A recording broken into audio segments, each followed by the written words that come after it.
नमस्कार मंडळी, श्री स्वामी समर्थ। मी आज भेंडी मसाला बनवते।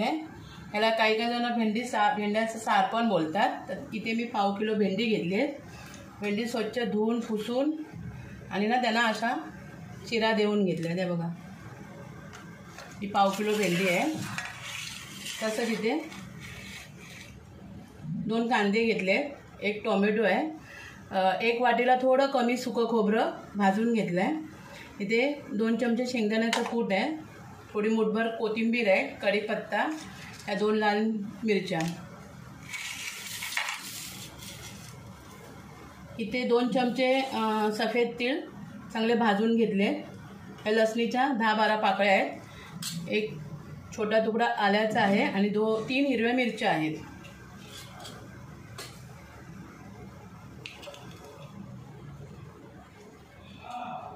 ह्या चमच्याने 2.5 चमचे तिखट मसाला घेतला आहे।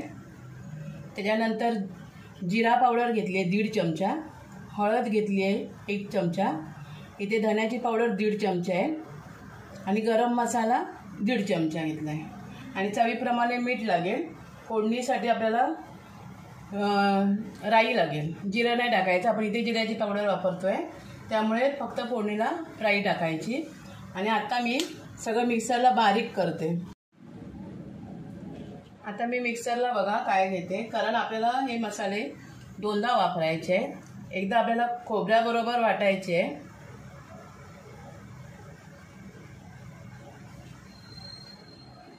सवा चमचा मी मसाला इथे तिखट मसाला घेतलाय,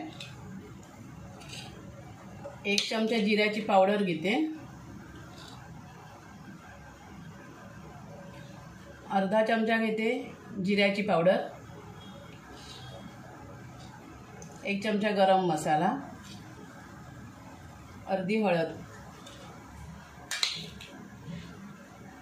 तसंच इथे ह्या लसणीच्या पाकळ्या पण घ्यायच्या सगळ्या, हा थोडा आल्याचा तुकडा, 3 मिरच्या आणि हे भाजून घेतलेले तीळ आहेत ते।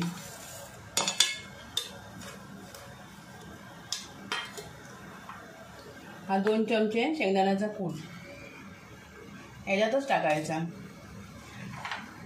आणि हे सुकं खोबरं। ह्याच्यामध्ये पाणी नाही टाकायचं, लागलं तर थोडंसं 1 चमचा टाका, पण शक्यतो नका टाकू। आणि ही कोथिंबीर, हा शेंगदाण्याचा सगळा कूट ह्याच्यात टाकून घेते आणि आता हे सगळं मी मिक्सरला फिरून घेते।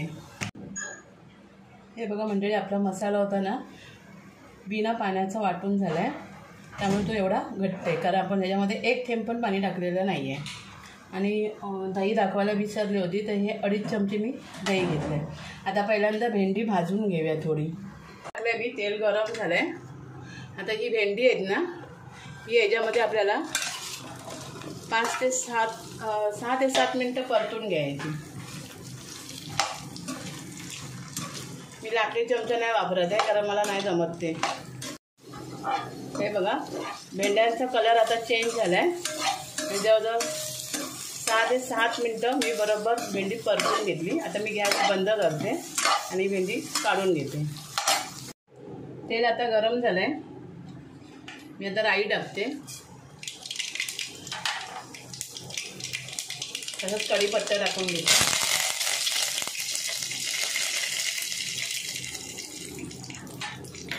त्या 2 लाल मिरच्या टाकल्या आणि आता कांदा टाकायचा।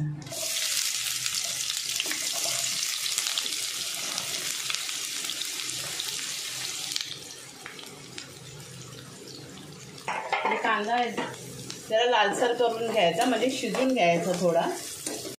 आता आपला कांदा थोडा नरम झाला, आता टोमॅटो टाकूया आणि टोमॅटो थोडा हलवून घ्यायचा आणि टोमॅटो नरम होण्यासाठी त्याच्यावर झाकण ठेवायचे। बघूया आपण आता ताट काढून।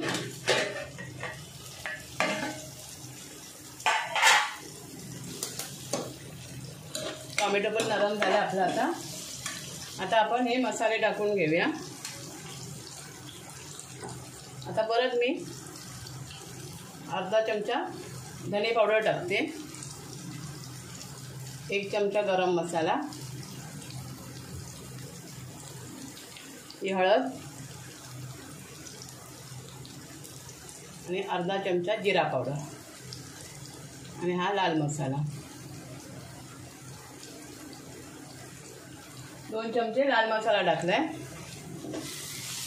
आपण. मगाशी खोबऱ्यासाठी मसाला सगळे तिखट मसाले टाकले होते आणि हे मसाले आता आपण कांदा, टोमॅटो आणि भाजीसाठी टाकतोय. आता हे व्यवस्थित आपण परतून घेऊया. जिथे 2 चमचे मी पावडरी घेतले आहेत ना, त्यातली 1 चमचा वाटण्यात आणि 1 चमचा फोडणीमध्ये. आता एकदम गॅस कमी करायचा आणि दही टाकून घ्यायचं.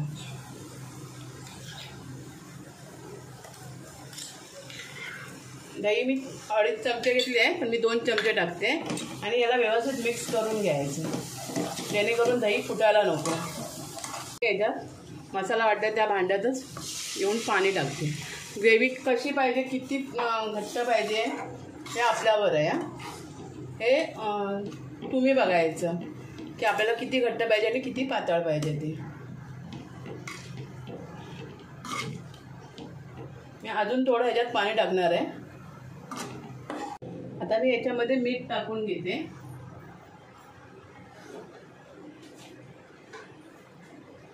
मसाल्याच्या आणि भेंड्याच्या सोयीप्रमाणे मीठ टाकायचं.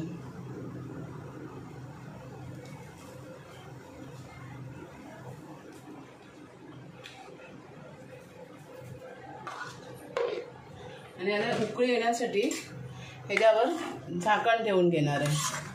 ग्रेव्हीला आता चांगली उकळी आली आहे आणि आता ह्याच्यामध्ये मी भेंडी टाकते.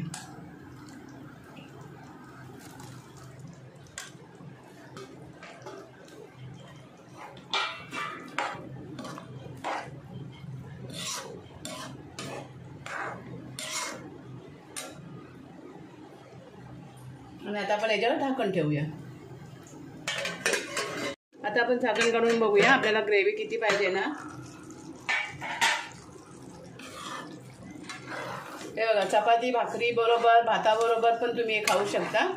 आणि आता मी एवढी ग्रेव्ही ठेवते आहे, तर माझ्याकडे माणसं पण आहेत खाणारी, त्यामुळे एवढी आता मी ठेवते आणि गॅस बंद करते. मी बघा मंडळी, माझी भेंडी मसाला, काय काय जायला याला भेंडीचं सार पण बोलतात, तर तयार झाला आहे. आणि दिसतंय बघा किती एकदम छान.